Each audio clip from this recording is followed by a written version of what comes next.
So I just got back from Indian Wells last night, and I wanted to shoot a quick video to kind of illustrate how insane it is to me that pro doubles is not more popular. Over the past week, if you've been following us on Twitter, Facebook, Instagram, our doubles newsletter, then you know we launched our Watch More Doubles t-shirts. We did that in partnership with 14 WTA doubles players, and a lot of men's doubles players were able to get shirts while I was out there as well. Um, and over the course of the last week, I went to the tournament for 8 days. I had a chance to chat with some of the best doubles players in the world. So I talked with Bethany Maddox Sands for a little while, who has 9 Grand Slams in women's and mixed doubles over the last 10 or so years. I talked with Gabby Dabrowski, who's top 10 in the world right now. I talked with her partner, Juju Olmos, who was in the WTA finals last year, and a number of other players as well. And I wanted to illustrate through a story how weird it is that singles is so much more popular than doubles. And I get the draw of singles. I like singles myself. I'm trying to even play more singles myself. But it is just so strange that that doubles is not more popular. And I want to illustrate that through a story. So to start, take a second and imagine you know nothing about tennis or professional tennis. So try to remove all of the kind of tennis knowledge from your mind. Imagine you're completely new to this sport. You're a total beginner. You've never played, you've never watched, you don't know anything about it.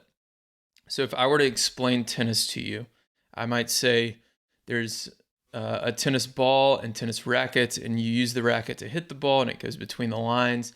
There's two different versions of our sport of tennis. There's a one-on-one version that we call singles. There's a two-on-two version that we call doubles.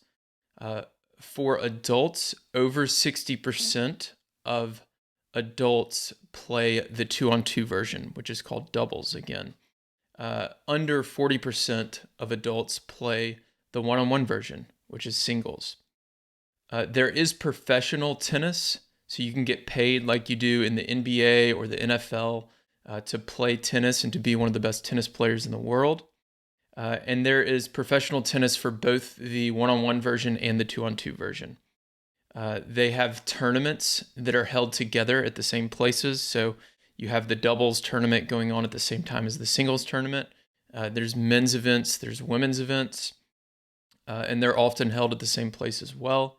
And there's 4 big tournaments each year. They're called Grand Slams, and they are held all over the world. And then there's a lot of other smaller tournaments as well all over the world, North America, Europe, Asia, Australia, and so on. And most of the fans who attend these professional tournaments, they'll pay money for a ticket to get in. So they pay money, they go in, they watch their favorite players.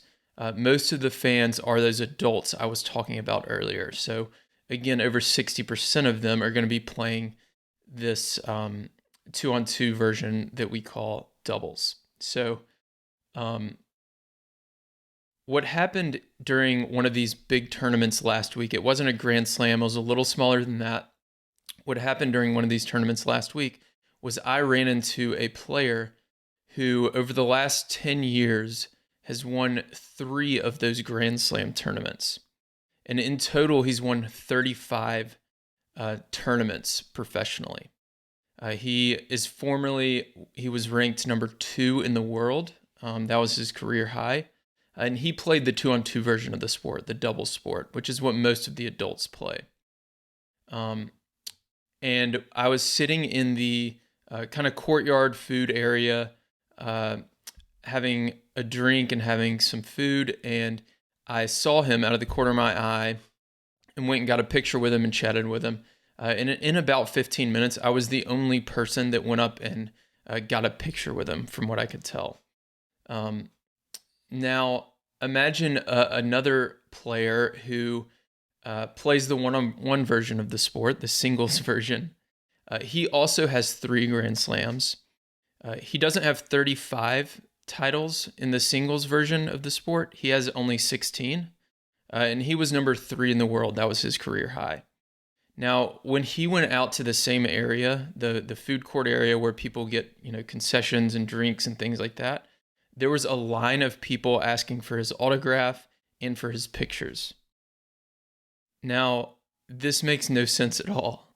This story, I know this is kind of weird because it's hard to remove yourself from all your tennis knowledge and all the knowledge we have about singles being more popular than doubles, but it just doesn't make any sense.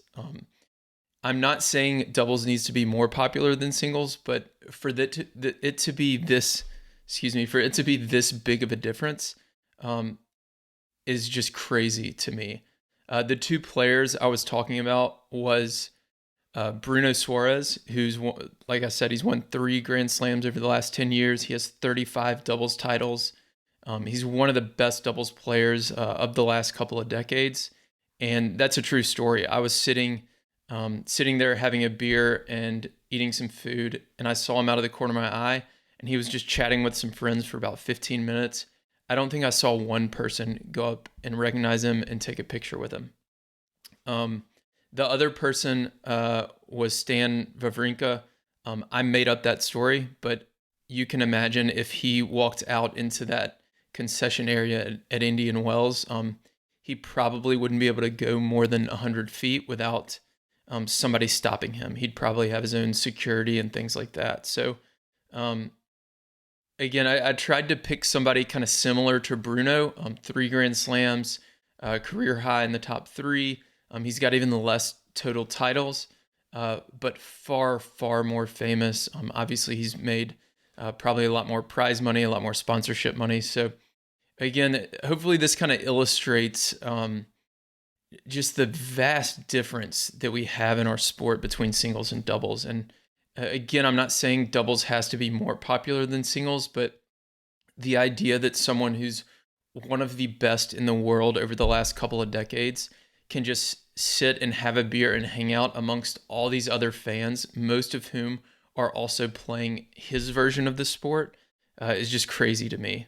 I had the same experience chatting with Gabby Dabrowski in the courtyard area by the trees, and there were a few Canadian tennis fans who came up and took pictures with her, but we were talking for like 20 minutes, and very few people came up and bothered her, and she is number 9 in the world right now. So to put that in perspective, Garbina Muguruza is number 9 in the world in singles, and again, if she were to walk through the Indian Wells Tennis Garden, she wouldn't make it very far without having a mob of people kind of swarming her. So hopefully this helps kind of illustrate the difference between doubles and singles in a different way.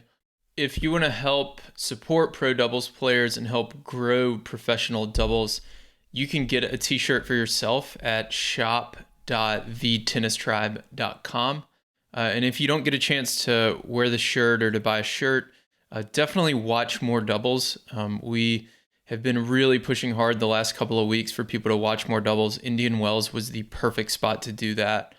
The crowds were fantastic. If you've never been out there, I highly, highly recommend it, especially if you are a doubles fan. But definitely watch pro doubles on TV when you can. If you have trouble finding it, reach out to Tennis Channel, whoever your tennis TV provider is, and tell them that you want to see more doubles on TV.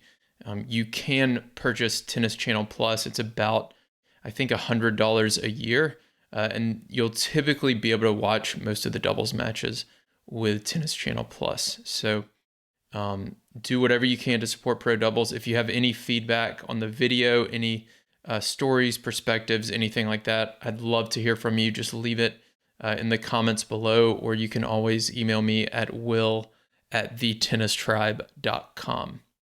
Thank you for watching, and thanks for helping to grow doubles. If you want to become a smarter doubles player and start winning more matches, then join the Tennis Tribe Doubles Strategy newsletter.